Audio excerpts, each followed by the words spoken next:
acheté le souffle de vie, qui a acheté quelque chose de sa situation. Non, Dieu a tout fait pour toi. Pourquoi toujours ne pas le louer? Pourquoi toujours ne pas l'adorer? Que le Seigneur soit béni, que le Seigneur soit glorifié.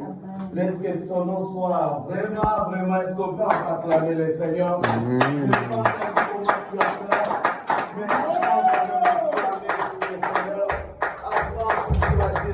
merci. Vous savez, des fois, il faut être comme un fou. Vous savez, des fois, la Bible même, Paul a dit que nous sommes des fous vraiment pour le Seigneur. Nous sommes des fous pour le Seigneur. Un fou peut se mettre à sauter. Personne ne peut connaître la motivation laquelle le fou est en train de sauter. Mais il sait, mais la Bible dit pour louer Dieu, de votre comme des fous pour le Seigneur. Vous savez, enlevons notre moi, notre ego, notre personnalité. Faisons-nous comme des petits enfants. David, lorsqu'il a vu l'arche de l'Éternel arriver, il s'est mis à danser, à sauter. Sa femme qui regardait au téléphone là, qui regardait à la fenêtre là, a dit, ça c'est que le roi. Oui, c'est le roi que Dieu cherche. Sois un roi qui ne peut jamais regarder, qui peut tu es capable à laisser son honneur pour louer les dieux, pour servir. Vous savez ce qui est entre même aussi aujourd'hui là, dans ces temps de la fin, c'est de nous empêcher à louer Dieu parce qu'on regarde à notre personnalité. Mais c'est Dieu qui a fait de nous ce que nous sommes. Dieu peut nous élever tout comme Dieu peut nous descendre à tout moment. Vous comprenez? Mais c'est Dieu qui t'a donné la force. Mais tu vas te contenir devant les gens comme toi. Pourquoi? Pour louer le Seigneur. Que Dieu nous soit béni cet après-midi. Et le Seigneur soit glorifié en tout cas. Nous bénissons le Seigneur. Paul disait toujours à Timothée que le temps soit favorable, ne soit pas favorable.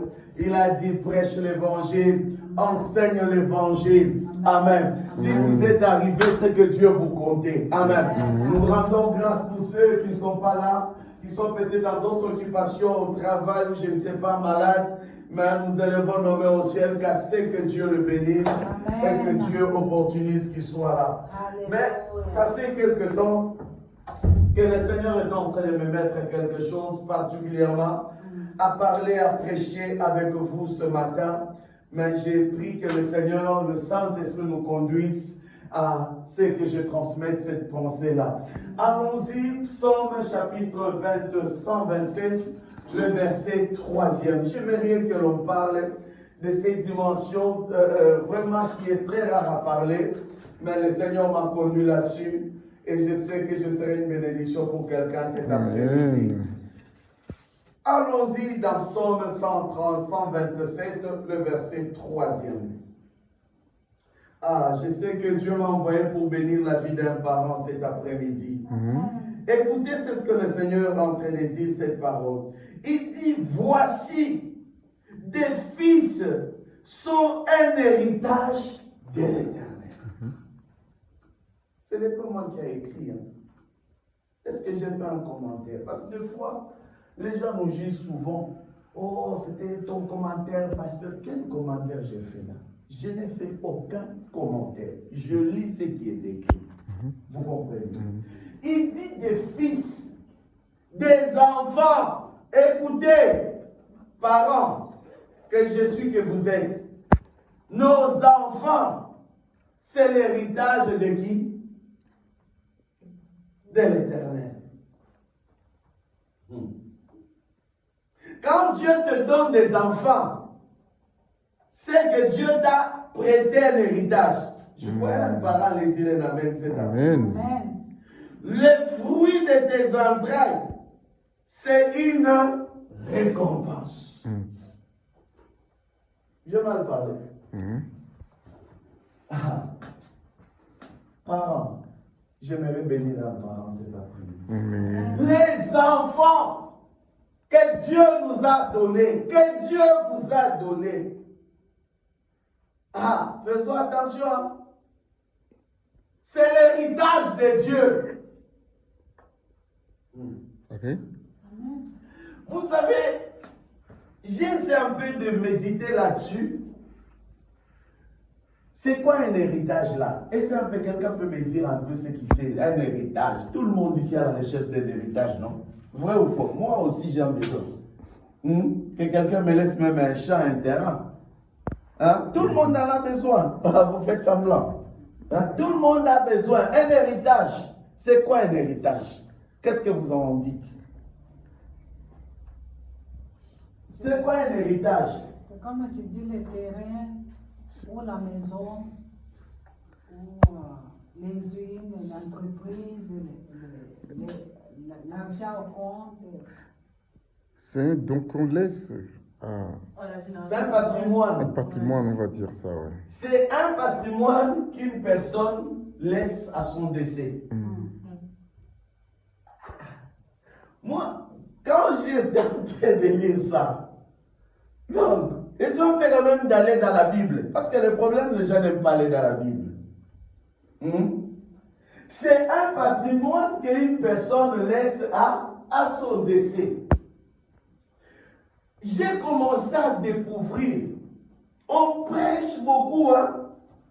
Oh, Jésus, avant de partir après sa mort, il a laissé les dons. C'est ça, non?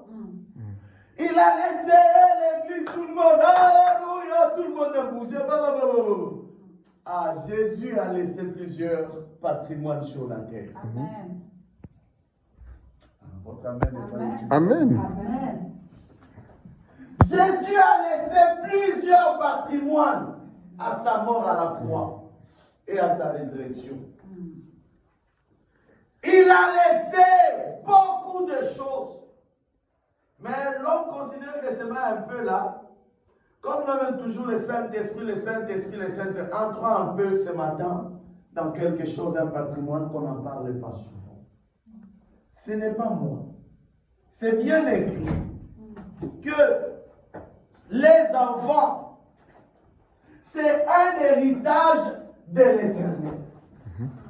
Or, nous définissons qu'un héritage, c'est un patrimoine. Ça peut être un bien, ça peut être de l'argent, ça peut être beaucoup de choses matérielles, ou je ne sais pas, morales ou comment, que quelqu'un laisse à son décès. Donc, la mort de Jésus a laissé plusieurs choses. Hein? Entre autres, le Saint-Esprit. Vous êtes d'accord avec moi? Oui. Où tout le monde aime un peu se faire tomber un peu par le Saint-Esprit, par l'onction. Tout le monde aime la puissance, moi le premier. Toi aussi le premier, non? Tu ne veux pas dire la même cet après-midi. Amen. Amen. La mort de Jésus a laissé plusieurs choses à l'Église. Mais là, on dit, dans le psaume 127, que les enfants ou le fils, ça dépend des versions, des enfants, parce que dans l'ancien temps, on ne parlait pas souvent de filles, on parlait justement de fils. Vous comprenez un peu? Adaptons-nous à ce langage-là. Que c'est un héritage de l'Éternel. Vous comprenez? Donc, les enfants que toi et moi, nous avons, c'est quoi? C'est un héritage de l'Éternel. Allons-y tout doucement pour comprendre. Donc, les enfants ne nous appartiennent pas. Les enfants ne nous appartiennent pas. Les enfants ne t'appartiennent pas. Appartiennent d'abord à l'Éternel. C'est de l'héritage de l'Éternel. Donc, qui est le propriétaire légal des enfants? C'est Dieu lui-même. Amen. Toi qui as toujours dit, c'est mon fils. Oui, d'accord, c'est un héritage. Mais or, un héritage, c'est un patrimoine qu'on a laissé, qu'une personne laisse à son décès. Donc, vous comprenez un peu? Nous arrêtons, parents, d'être d'abord vantards déjà ce soir. Ce ne sont pas nos enfants, c'est les enfants de l'Éternel. Amen. Mais regardez ce qui va encore suivre.